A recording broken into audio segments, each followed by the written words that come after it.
Maorská televize uvádí losování Kiwi soutěže o vejce whisky. Vejce whisky.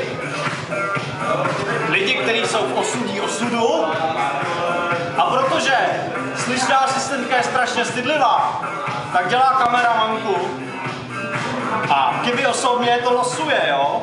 Takže promícháme ty vaše ksichty pořádně.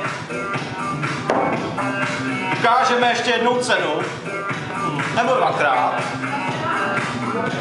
Ještě jednou promícháme. A teď tam jedním zovákem hrábnem, někoho vytáhneme a ten si to vypije. Kurně, ono to nejde. A tuhle cenu si vypije Hana Plháková. Tak ta si to vypije. Takže klapka, střih, končíme, dobrý.